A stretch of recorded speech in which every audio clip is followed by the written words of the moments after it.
Hi, I'm Julia Taylor, CEO and founder of GeekPack, and in today's video, I'm going to show you a very easy way to add a Google tag into your WordPress website. Now, before we get started, I would love if you could subscribe and then hit the little bell so you're notified when the next video drops. All right, let's get started. Okay, here we are on the GeekPack YouTube demo site, and first thing we need to do is log into the back end. So make sure you're logged into your WordPress website. You'll have this black bar at the top if you are, and then I'm going to click on the site name to go into the back end here.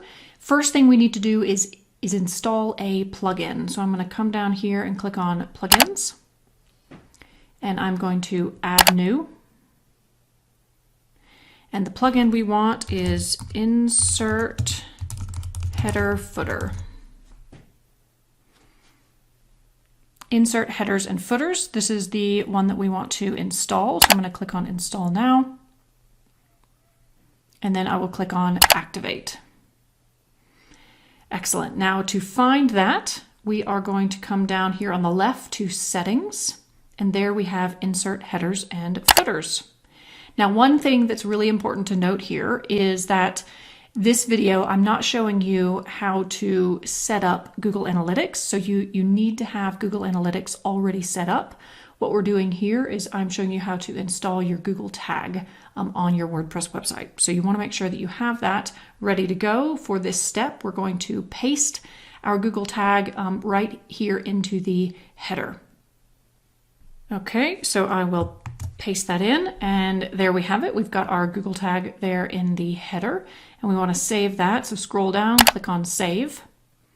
And now we want to make sure it's there. So let's just double check. So let's go back to the front end of the site, the live site, and I'm going to see if I can find it using something called Inspect Tools. So I'm going to right click, and I'm going to click on Inspect. Now I'm going to shift this down because I just like it down here at the bottom.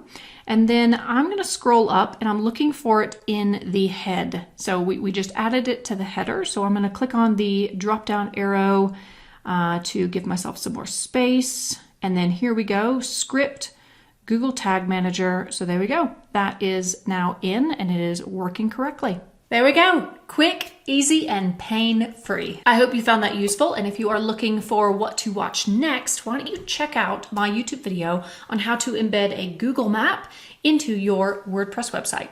Thanks for watching.